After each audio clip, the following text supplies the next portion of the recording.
देश में जनगणना अगले साल से शुरू होगी। इससे पहले 2021 में इसकी शुरुआत होनी थी, लेकिन कोविड के कारण इसे टाल दिया गया था। अब ये 2025 में शुरू होगी, जो 2026 तक पूरी हो जाएगी। जनगणना के दौरान धर्म और वर्ग से जुड़े सवाल पूछे जाते हैं, लेकिन चर्चा है कि इस बार ये भी पूछा जाएगा कि आप किस संप्रदाय को मानते हैं। ऐसे में सवाल है कि कैसे देश की आबादी को गिना जाएगा, जनगणना की पूरी प्रक्रिया कैसे होगी और भारत में पहली बार जनगणना कब हुई थी। भारत में पहली जनगणना 1872 में तत्कालीन गवर्नर जनरल लॉर्ड मेयो के शासनकाल में हुई थी।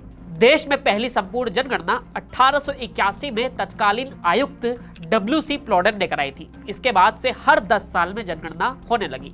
आजादी से पहले 1881, 1891, 1901, 1911, 1921, 1931 और फिर 1941 में जनगणना हुई। वहीं आजादी के बाद पहली जनगणना 1951 में हुई।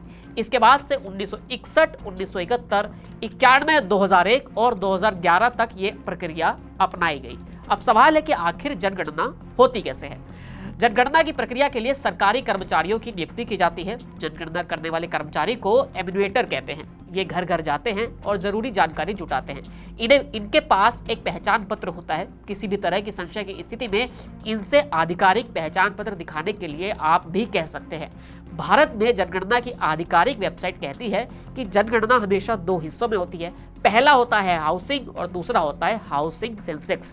हाउसिंग से जुड़े सवालों में घर का इस्तेमाल, पेयजल, शौचालय, बिजली, संपत्ति और संपत्ति के कब्जे से जुड़े प्रश्न पूछे जाते हैं। दूसरा फॉर्म होता है राष्ट्रीय जनसंख्या रजिस्टर से जुड़ा हुआ।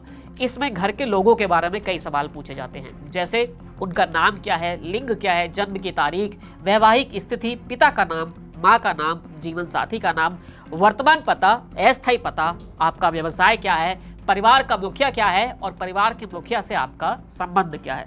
ऐसे करीब 29 सवाल पूछे जाते हैं। 2001 के मुकाबले 2011 में कई सवाल अतिरिक्त पूछे गए थे, जैसे इंसान के घर से अलग उसका ऑफिस आखिर कितनी दूरी पर है, यानी उसे नौकरी करने के लिए वर्क प्लेस तक जाने के लिए घर से कितनी दूरी तय करनी पड़ती है। इसके अलावा 2001 में शरणार्थियों से उनके नाम, जिला, राज्य और देश के बारे में पूछा गया था, लेकिन 2011 की जनगणना में उनके गांव और उनका नाम भी शामिल किया गया। इसके अलावा सवालों के कॉलम में जेंडर के लिए अन्य के नाम से अलग कोड दिया गया है।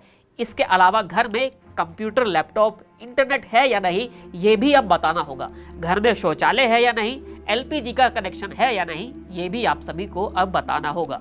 हर दशक बढ़ती रही जनसंख्या के सवालों के हिसाब से उसके सवाल भी बढ़ जाते हैं। जनगणना के सवालों पर नजर डालेंगे तो पाएंगे कि हर दशक सवालों की संख्या में इजाफा हुआ है।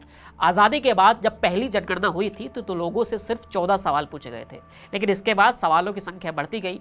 2001 में 23 सवाल पूछे गए और 2011 में इनकी संख्या बढ़कर 29 हो गई। 2001 के मुकाबले 2011 में कई अतिरिक्त सवाल पूछे गए थे, जैसे कि ऑफिस जाने की दूरी कितनी है या तमाम चीजें जो आपकी जरूरी से जिंदगी से जुड़ी हुई हैं। अब चर्चा है कि इस बार जनगणना में लोगों से अधिक सवाल पूछे जा सकते हैं, जिसमें एक सवाल ये भी हो सकता है कि आखिर वो किस संप्रदाय को मानते हैं, क्योंकि अगर ऐसा होता है तो उम्मीद है कि सवालों की संख्या भी बढ़ जाएगी। इसके अलावा कुछ नए सवाल भी शामिल किए जा सकते हैं। दावा किया जाता है कि जनगणना के दौरान जो जानकारियां जुटाई जाती है वो किसी भी निजी एजेंसियों के साथ साझा नहीं की जाती है। कर्मचारियों द्वारा घर घर से डाटा जुटाने के बाद इसे फिल्टर किया जाता है और नेशनल पॉपुलेशन रजिस्टर के अंतिम रूप में उसको दिया जाता है। इस डेटाबेस का उपयोग केवल और केवल सिर्फ सरकार कर सकती है।